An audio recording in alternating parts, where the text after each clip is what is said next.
Oke teman-teman, kembali lagi bersama Nasaruddin Tutorial. Kali ini saya akan berbagi video edukasi kembali teman-teman buat teman-teman semua yang kerja di dunia sales, farmasi ataupun alat kesehatan, baik itu dental representatif atau dental konsultan ataupun medical representatif atau sales representatif.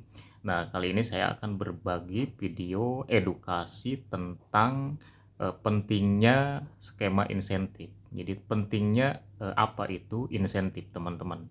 Jadi buat teman-teman semua, selain menjadi seorang sales, selain mendapatkan yang namanya gaji, selain mendapatkan yang namanya tunjangan, selain mendapatkan juga yang namanya klaim bensin, parkir, nah teman-teman juga akan mendapatkan yang namanya insentif, teman-teman. Jadi kalau menjadi seorang sales itu ya rata-rata untuk menaikkan istilahnya kantong teman-teman, itu ya dari pencapaian insentif, teman-teman. Jadi bisa dibilang kalau seorang sales ataupun marketing itu untuk meningkatkan benefitnya itu dari insentif, teman-teman. Nah, sedikit saya ceritakan untuk insentif itu biasanya akan dibikin oleh seorang dalam satu perusahaan itu ada yang namanya manajemen, teman-teman, ya bisa dibilang ada marketing manager atau product manager begitu, teman-teman, tapi biasanya akan lebih ke general manager yang membuat yang namanya skema insentif, ya tentunya atas persetujuan direktur juga nih, teman-teman. Oke. Nah, insentif itu benar-benar harus ada memonya dan juga transparan, teman-teman. Jadi skema insentif itu harus benar-benar transparan. Nah, kenapa? Jadi ketika istilahnya skema insentifnya itu transparan, ada memonya, jadi seorang sales juga bisa planning sendiri. Wah, mana nih insentif yang akan dikejar begitu.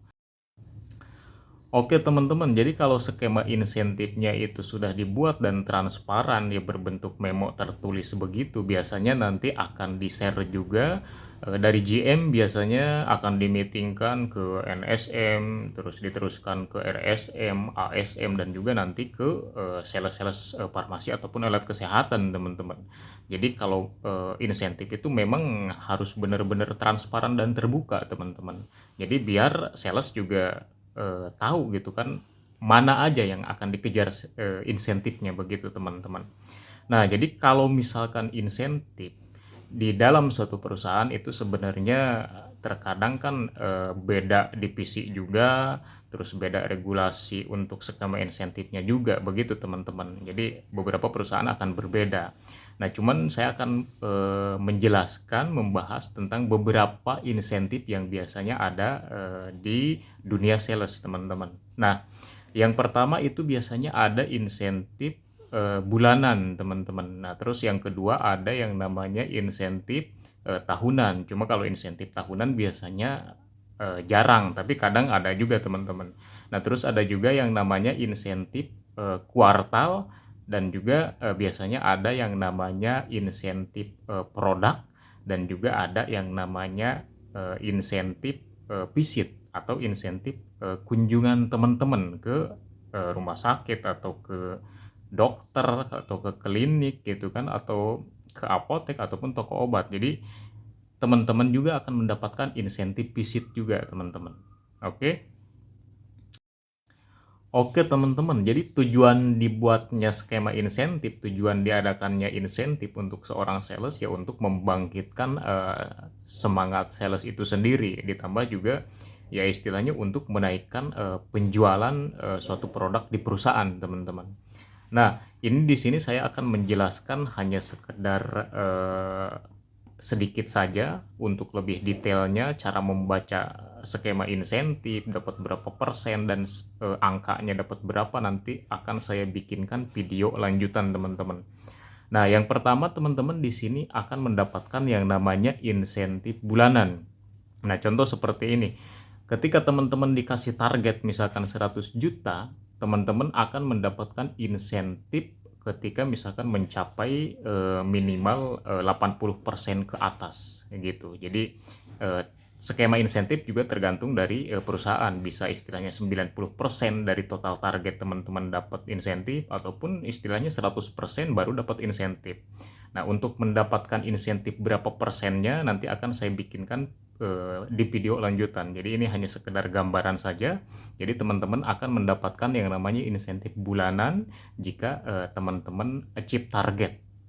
Nah, terus yang keduanya, teman-teman juga akan mendapatkan yang namanya insentif kuartal. Jadi maksud dari insentif kuartal di sini, teman-teman akan mendapatkan insentif setiap 3 bulan sekali dari total target teman-teman. Contoh seperti ini. Ketika misalkan teman-teman mendapatkan target per bulannya itu misalkan 50 juta, otomatis teman-teman dalam 3 bulan totalnya menjadi 150 juta. Nah, 150 juta itu disebut insentif kuartal. Nah, insentif kuartal teman-teman juga akan mendapatkan insentif berapa persen. Dilihat dari mana? Dari skema insentif yang sudah dibuat. Begitu. Nanti akan saya gambarkan, akan saya contohkan di video lanjutan.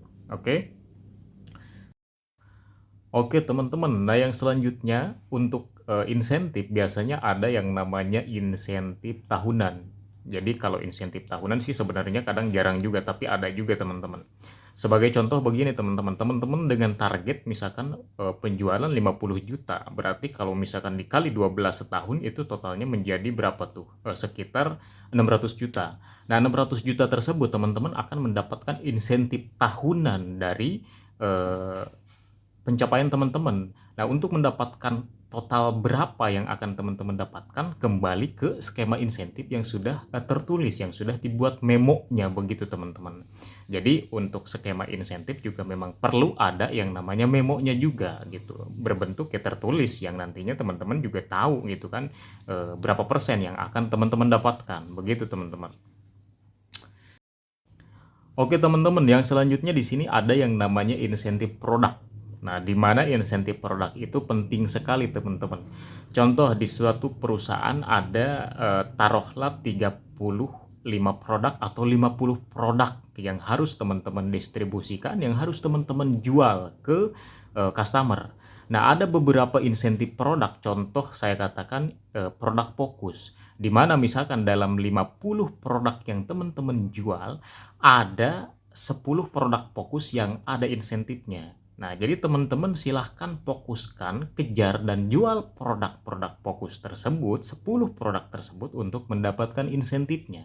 Jadi biasanya untuk per produk memang ada targetnya juga, misalkan produk A harus terjual misalkan sekitar 15 juta dulu atau 30 juta dulu baru dapat insentif. Nah, untuk berapa persennya kembali ke skema insentif. Makanya saya bilang untuk skema insentif, memonya secara tertulis teman-teman harus punya dan harus ada. Kalau teman-teman tidak punya, minta ke atasan teman-teman karena itu penting sekali. Oke, jadi untuk insentif produk, teman-teman bisa akalin dan fokuskan untuk mendapatkan insentifnya. Begitu teman-teman. Oke teman-teman, yang selanjutnya menjadi seorang sales juga akan mendapatkan yang namanya insentif visit atau insentif kunjungan. Jadi biasanya contoh teman-teman kunjungan sehari 10 sampai dengan 15 visit per hari. Nah, selama 1 bulan nanti akan dihitung apakah full visitnya atau full kunjungannya. Nah, jadi insentif visit, insentif kunjungan juga nanti akan ada perhitungannya. Jadi teman-teman pastikan rajin-rajin visit, rajin-rajin kunjungan untuk mendapatkan insentif visit.